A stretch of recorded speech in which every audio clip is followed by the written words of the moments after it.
Bismillahirrahmanirrahim. Assalamualaikum warahmatullahi wabarakatuh. Halo teman-teman dan ibu dosen yang saya sayangi dan saya banggakan. Semoga kita dalam keadaan sehat sehingga kita dapat melaksanakan aktivitas kita sebagaimana biasanya.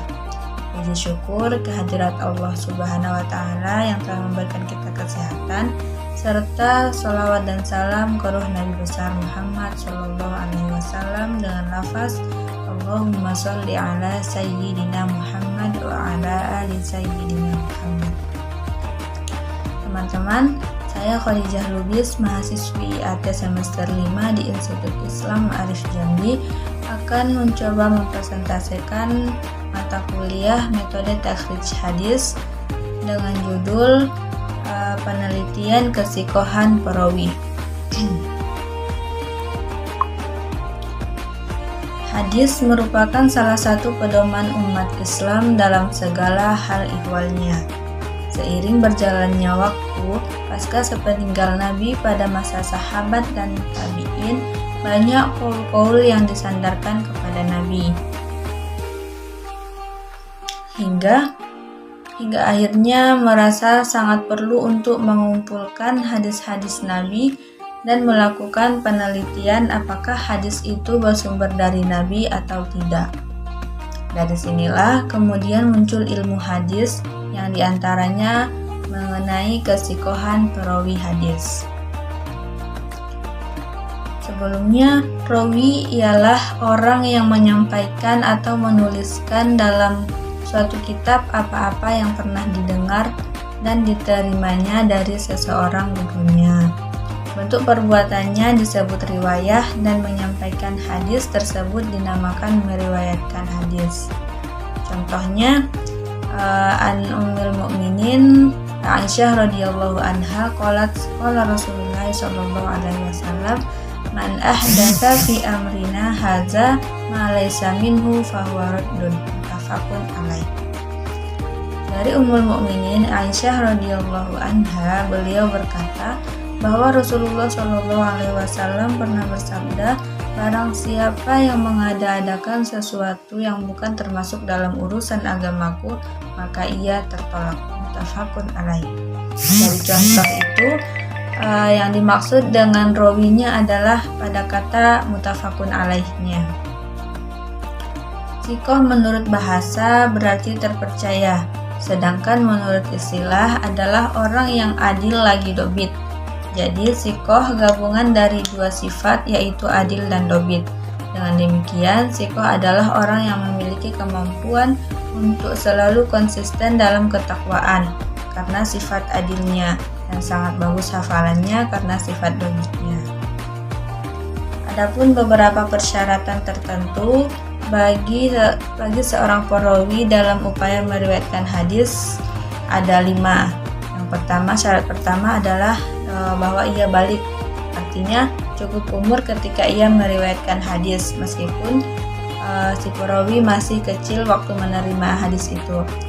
Syarat yang kedua adalah muslim, yaitu beragama Islam waktu menyampaikan hadis. Yang ketiga, adil, yaitu seorang muslim balik dan berakal yang tidak mengerjakan dosa besar atau dosa kecil.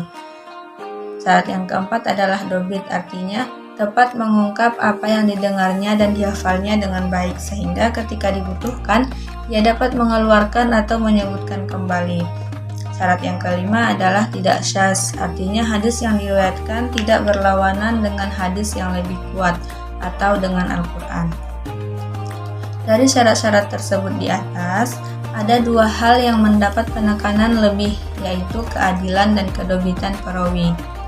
Untuk mengetahui keadilan seorang perawi, harus melihat kepada 3 hal.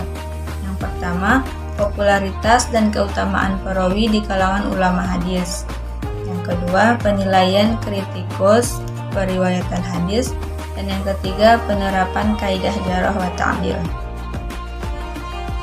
Sedangkan penelitian tentang kedobitan perawi didasarkan pada kesaksian ulama hadis, kesesuaian uraian riwayatnya dengan riwayat yang lain, dan riwayat yang disampaikan oleh perawi yang telah dikenal kedobitannya.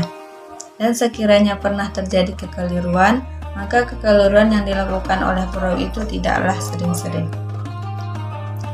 Berdasarkan definisi tersebut, maka dapat disimpulkan bahwa kriteria rawi yang dobit adalah rawi memahami dengan baik riwayat yang telah didengarnya atau diterimanya.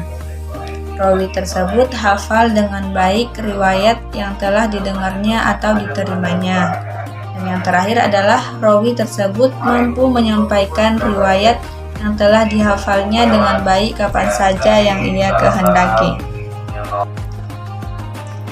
Secara garis besar ada dua unsur dobit, yaitu dobit sodar, hafalan di dalam benak atau pikiran. Yang kedua, dobit kitab, yaitu memiliki hafalan melalui catatannya yang akurat. Baiklah teman-teman, kesimpulan yang dapat saya ambil dari materi ini adalah penelitian di bidang rawi sangat penting dalam upaya menentukan kualitas suatu hadis. Suatu berita dianggap kuat keasliannya kalau pembawa berita memiliki persyaratan kejujuran dan kemampuan yang dapat dipertanggungjawabkan. Karena perawi harus mendapat sorotan tajam sehingga lahirnya sebuah cabang ilmu hadis yang terkenal, yaitu ilmu jarh wa ta'dil. Untuk melihat sejauh mana kualitas seorang perawi dapat dilihat melalui jarh wa ta'dil. Dengan demikian, mengetahui kesikohan rawi yang sangat penting karena melalui cabang ilmu ini dapat diketahui mana hadis yang sahih dan mana hadis yang dhaif. Teman-teman, demikian persentase yang dapat saya paparkan pada kali ini. Jika ada kekeliruan atau kekurangan, mohon diingatkan dan boleh juga ditambahkan. Wallahul muwaffiq ila aqwamit thoriq. Assalamualaikum warahmatullahi wabarakatuh.